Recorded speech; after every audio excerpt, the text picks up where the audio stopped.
ये किसी हमले का सायरन नहीं है, बल्कि उस तैयारी का है जो किसी हमले के दौरान हो सकता है।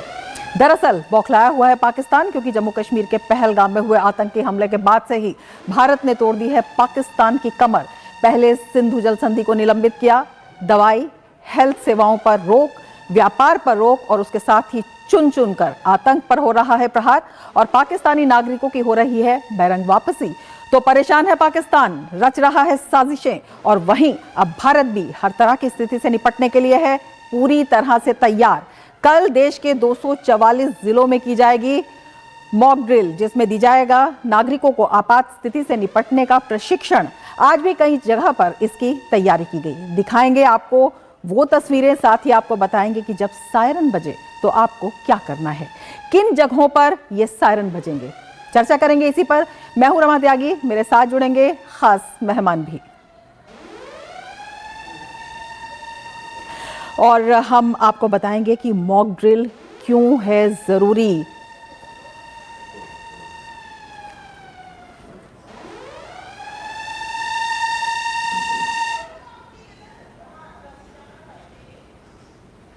तो मॉक ड्रिल के लिए है देश तैयार, लेकिन मॉक ड्रिल क्या है, क्यों है ये जरूरी, क्यों है इसको समझना सभी नागरिकों को, क्यों है इसकी तैयारी जरूरी, यही हम आपको बताते हैं।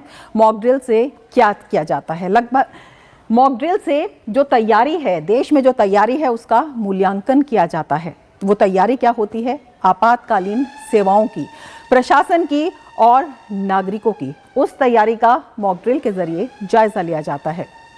उपकरण, संसाधन और संचार प्रणालियों की कार्यक्षमता का परीक्षण लिया जाता है, प्रशिक्षण दिया जाता है, जागरूकता पर जोर दिया जाता है। इसके साथ ही आपात स्थिति से निपटने के लिए नागरिकों को किया जाता है तैयार, ताकि युद्ध जैसी स्थिति में आत्मरक्षा और प्राथमिक उपायों की जानकारी पहले ही दी जा सके। इसके तहत जो है, इस तैयारी के तहत विभिन्न एजेंसियों के बीच तालमेल को बेहतर बनाना शामिल रहता है। और ये तालमेल किस तरह से बनाया जाता है? जैसे पुलिस है, अग्निशमन है, स्वास्थ्य सेवाएं हैं और उसमें प्रशासन का समन्वय है, उस पर जोर दिया जाता है ताकि किसी भी आकस्मिक स्थिति का, चुनौती का सामना किया जा सके। वास्तविक संकट में तेज और प्रभावी प्रतिक्रिया इसमें सुनिश्चित की जा सके। तो बेहद महत्वपूर्ण ये मॉक ड्रिल है नागरिकों और प्रशासन में आत्मविश्वास को बढ़ाने के लिए, संकट की स्थिति में सही कदम उठाने पर फोकस के लिए, डर और अनिश्चितता को कम करना इसका प्रमुख उद्देश्य है। किसी तरह का पैनिक नहीं होना चाहिए। नागरिक सुरक्षा की तैयारियों को दरअसल इसके द्वारा मजबूत किया जाता है, ताकि किसी भी आकस्मिकता का पूरी चुनौती के साथ, उसे चुनौती देते हुए सामना किया जा सके। युद्ध या हमले जैसी स्थिति में नुकसान को इससे कम किया जा सके और जो आत्मविश्वास है नागरिकों का देश पर, अपने सुरक्षा बलों पर, अपने सिस्टम पर, उसको और मजबूत किया जा सके। तो अपने आप में बेहद ये महत्वपूर्ण हो जाता है। अब हम बताएंगे इस बार जो मॉक ड्रिल है उसमें क्या होगा, जो कल की जा रही है।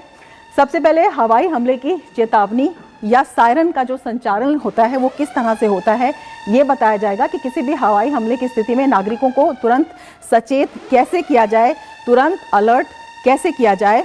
तो इसके लिए जो सायरन सिस्टम है उसका परीक्षण जो है बेहद अहम होता है और ये परीक्षण होगा इस मॉक ड्रिल में।